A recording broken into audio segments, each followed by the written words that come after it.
Olá, meu nome é Wilson e começa agora mais um podcast Prolixando. Seja muito bem-vindo, muito bem-vinda. Você que nos acompanha pela primeira vez, peço que compartilhe esse conteúdo com quem se interessa sobre o assunto, talvez um professor. Eu acredito que juntos possamos deixar o conhecimento cada vez mais interessante.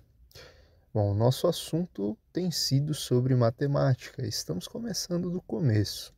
Falamos sobre contagem, ferramentas de contagem e hoje nós vamos falar sobre as 4 operações básicas, utilizando o contexto histórico para mostrar a importância dessas 4 operações na humanidade durante a sua história. Então,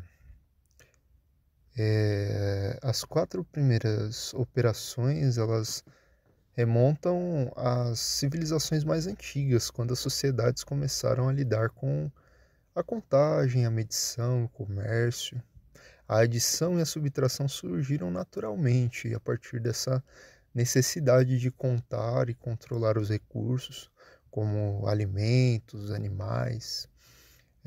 As civilizações como os babilônicos e os egípcios desenvolveram sistemas numéricos e métodos para resolver problemas práticos. A multiplicação e a divisão evoluíram como formas para facilitar cálculos mais complexos, com números maiores, e foram amplamente estudadas pelos gregos. Pitágoras e Euclides contribuíram para o desenvolvimento da aritmética e da geometria. Então, nós temos registros muito antigos. Os gregos, por exemplo, entre 600 a.C. a 300 a.C.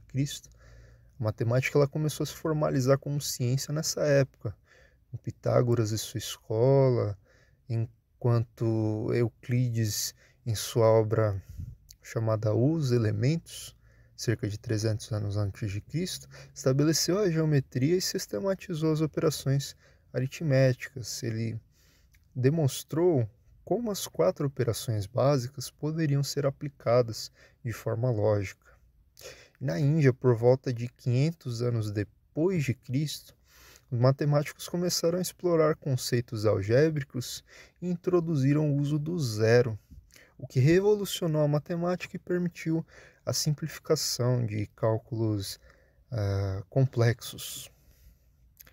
E na Europa, durante a Idade Média, também houve um renascimento da matemática graças à redescoberta desses textos gregos e outras influências, como a influência dos islâmicos.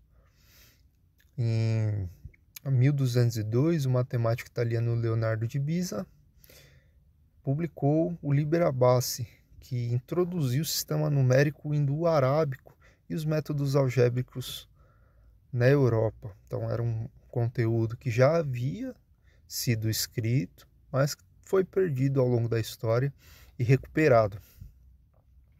Então, as 4 operações básicas, como nós falamos, são a adição, que é a operação de combinar duas ou mais quantidades para obter um total, e ela é essencial para medir e comparar quantidades. Nós temos a subtração, que é o processo de remover quantidades.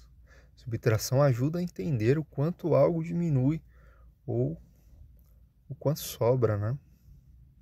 Temos a multiplicação, que é a operação de forma de uma adição repetida. Por exemplo, 4 vezes 3 é igual a 12, o que pode ser visto como adicionar 4 3 vezes. Multiplicação é útil para lidar com grandes quantidades.